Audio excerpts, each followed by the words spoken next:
자, 신약성경 345페이지 디모데후서 3장에 있는 말씀입니다. 디모데후서 3장 15절에서 17절까지의 말씀을 같이 읽도록 하겠습니다. 신약성경 345페이지 디모데후서 3장 15절에서 17절까지의 말씀입니다. 우리 같이 읽겠습니다. 시작. 또 어려서부터 성경을 알았나니 성경은 능히 너로 하여금 그리스도 예수 안에 있는 믿음으로 말미암아 구원에 이르는 지혜가 있게 하느니라. 모든 성경은 하나님의 감동으로 된 것으로 교훈과 책망과 바르게 함과 의로 교육하기에 유익하니 이는 하나님의 사람으로 온전하게 하며 모든 선한 일을 행할 능력을 갖추게 하려 함이라. 하나님의 말씀입니다. 아멘. 자, 예수님께서 우리를 구하시기 위해서 이 땅에 오셨고 십자가에 돌아가시고 부활하셨습니다. 그리고 앞으로 다시 이 땅에 또 오실 것입니다. 그러나 이 모든 내용을 우리가 만약 성경이 없었다면 알 수가 없었겠죠. 성경이라는 책은 정말 신비한 책입니다. 우리가 믿는 모든 믿음의 도리가 이 성경에 기록되어 있는데요. 66권의 성경이 어떻게 형성이 되었는가 그것을 알면은 정말 하나님의 손길이 아니면 하나님의 섭리가 아니면 도저히 이루어질 수 없는 일이다 하는 것을 우리가 깨닫게 됩니다. 성경은 어느 한 사람이 처음부터 끝까지 써내려간 책이 아닙니다. 성경은 약 1600년에 걸쳐서 기록되었어요. 그것도 한 40여 명의 저자들이 기록을 했습니다. 이 40여 명의 저자들은 서로 아는 사람들도 간혹 있지만 대부분 서로 모르는 사람들이었어요. 그리고 시대적으로 1600년의 간격이 있다고 말씀드렸잖아요. 제일 처음에 쓰여진 성경과 제일 마지막에 쓰여진 성경은 시간의 차이가 1600년이에요. 그러니까 이건 뭐 엄청나게 시간 차이가 있죠. 그런데 그렇게 쓰여진 책들 66권이 모여졌을 때 그 66권의 책이 놀랍도록 신비하게 딱 하나를 가리키고 있다는 것이죠. 그 딱 하나가 바로 예수님이었어요. 이 성경 66권은 한마디로 예수님을 전하기 위해서 기록된 책이에요. 그러니까 고대 문서들은요, 인쇄술이 없었잖아요. 지금은 인쇄술이 발달되어 있기 때문에 똑같은 책을 수없이 많이 만들어낼 수 있어요. 뭐 1000권을 찍을 수도 있고 10,000권을 찍을 수도 있고, 그럼 그 내용이 글자 하나 다르지 않고 똑같죠. 인쇄를 했기 때문에. 근데 성경이 쓰여지는 당시 고대의 문서들은 인쇄술이 없었잖아요. 인쇄술은 1500년대 후반에 개발이 된 것이기 때문에 인쇄술이 발명이 된 지 이제 불과 한 500년밖에 안 됐거든요. 그러니까 이 성경이 쓰여지던 당시에는 인쇄라는 게 없었어요. 그러니까 어떤 방식으로 책이 쓰여지냐 하면 다 손으로 씁니다. 손으로. 그래서 그것을 우리가 보통 필사한다고 그러죠. 여러분, 우리가 알고 있는 고대의 문서들은 필사본의 숫자가 몇 권이나 될까요? 우리 훈민정음 해례본 같은 게 가장 소중한 그런 우리 문화유산인데 그 해례본이 지금 딱 한 권 남아 있거든요. 그러니까 그만큼 과거의 사본들은 숫자가 많지 않아요. 그러니까 숫자가 많지 않기 때문에 그 기록의 신빙성을 그렇게 크게 우리가 믿을 수가 없습니다. 그런데 성경은요, 지금까지 남아있는 이 필사본이 약 8,000 종류가 넘게 발견이 됐어요. 여러분, 한 책이 8,000권이 넘는 사본이 있다. 고대의 책이. 그런데 그 책의 내용이 정확하게 일치한다. 이것은요, 정말 기적 중의 기적이에요. 그런 책이 우리는 하나님의 말씀으로 이 책을 믿고 있죠. 우리 모든 신앙의 기본이에요. 그리고 이 성경이 성경으로 형성되는 과정도 어느 한순간에 야, 이 책은 성경이야, 누가 이렇게 결정한 것이 아니고요. 수백 년에 걸쳐서 계속 읽혀지던 책 중에서 이 성경 66권이 편집이 됩니다. 구약성경 39권, 신약성경 27권이 각각 종교회의를 통해서 이것이 결정이 돼요.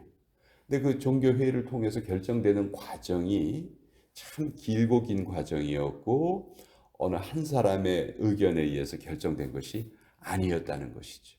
그러니까 이 성경은 그 자체로 한마디로 신비 그 자체라는 거예요.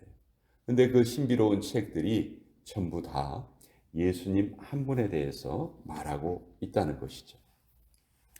자, 오늘 디모데후서는 바울이 사랑하는 제자 디모데에게 보낸 마지막 편지죠. 바울의 유서와 같은 그런 편지예요.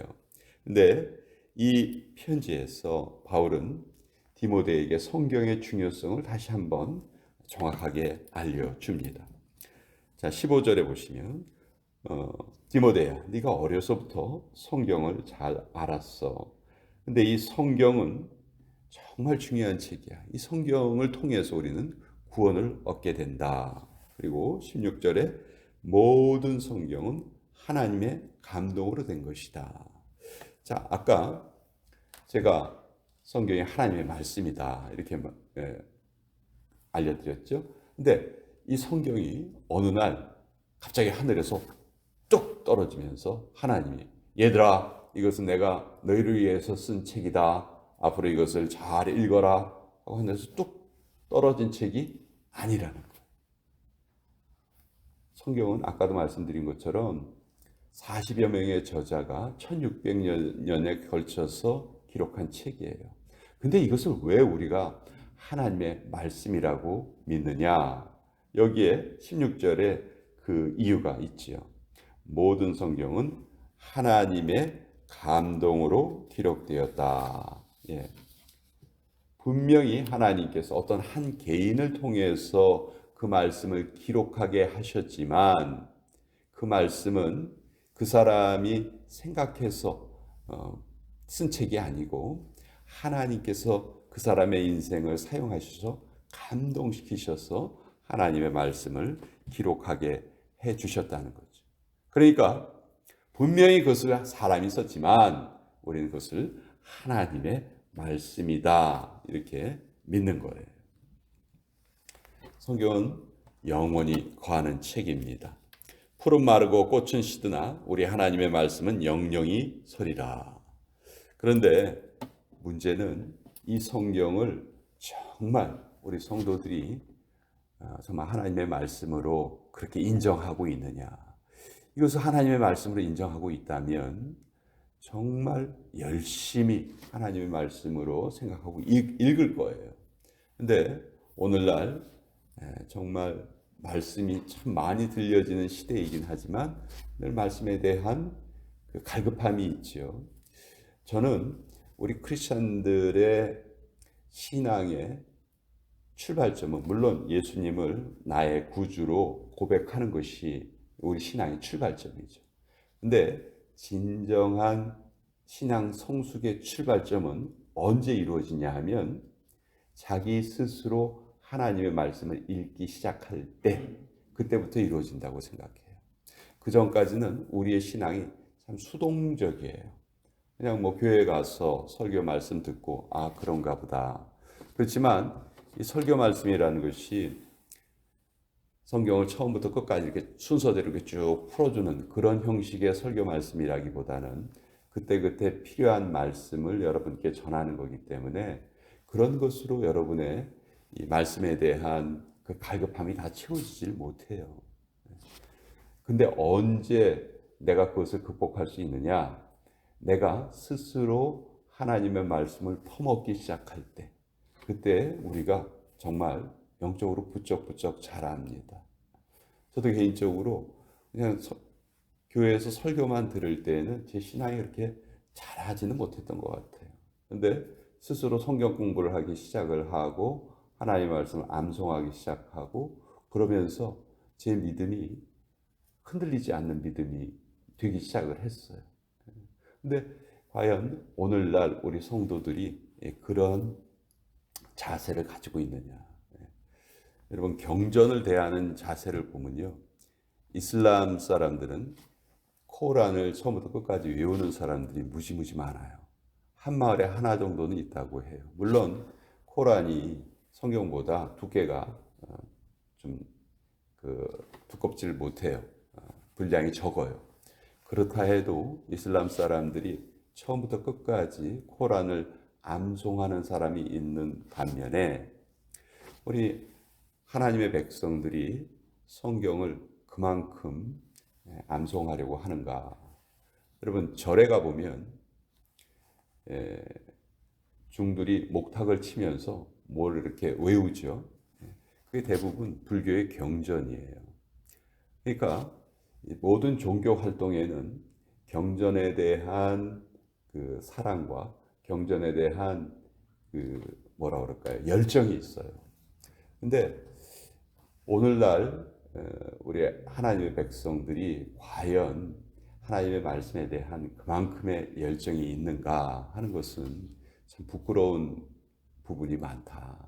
그래서 우리가 하나님의 말씀을 정말 내가 직접 접하기 시작할 때 그때부터 내 신앙이 본격적으로 자란다. 자, 이런 하나님의 말씀의 기능이 16절과 17절에 있는데요. 교훈과 책망과 바르게 함과 의로 교육하기에 유익하니. 자, 이 성경을 통해서 이런 하나님의 은혜가 우리에게 주어지고요. 17절의 말씀이 참 중요한 말씀인데, 자, 우리가 늘 온전하게 되기를 원하고 선한 일을 행할 능력을 갖추기를 원해요. 근데 이것이 우리 자신의 힘으로 안 돼요. 어떻게 그것을 이룰 수 있냐면 우리가 하나님의 말씀을 늘 가까이 하고 하나님의 말씀을 붙들고 기도하고 하나님의 말씀을 붙들고 묵상하고 그럴 때 이런 것이 이루어진다는 것이죠. 17절에 이는 하나님의 사람으로 온전하게 하며 모든 선한 일을 행할 능력을 갖추게 하려 함이라. 자, 우리 능력 갖기를 원합니다. 언제 우리에게 능력이 주어지느냐? 하나님의 말씀에 우리의 믿음이 합쳐질 때, 그때 능력이 되는 것이죠. 히브리서 4장 2절에 보면 그러나 그 들은 바 말씀이 저희에게 유익되지 못한 것은 듣는 자가 믿음을 화합치 아니함이라. 이렇게 성경이 말씀하고 있어요. 그러니까 듣는 것에 하나님의 말씀에 우리의 믿음이 더해져야 돼요. 그러면 그것이 능력이 되는 거예요.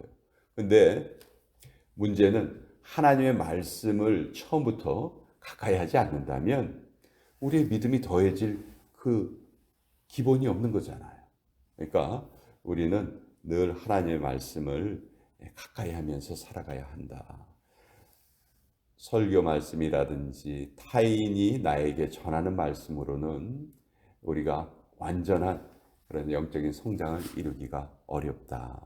그래서 내 스스로 하나님의 말씀을 하루에 한 절이라도 좋으니까 하나님의 말씀을 스스로 내가 찾고 그것을 읽고 그것을 마음에 담는 훈련을 해야 한다.